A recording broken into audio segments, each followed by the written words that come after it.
চল মা, চল বাড়িতে চল। এটা বলে গফুর মিয়া সাদিয়াকে নিয়ে বাড়িতে চলে আসে।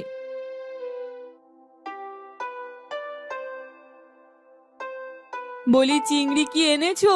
আনলে তাড়াতাড়ি দাও দেখি, রান্নাটা সেরে ফেলি। মেয়েটা আজ মন ভরে দুটো ভাত খেতে পারবে। না মা, মোশাররফ চাচা বাকিতে চিংড়ি দেয়নি, আমাদের অনেক অপমান করেছে। তুমি যা রান্না করেছো তাই আমাদের খেতে দাও।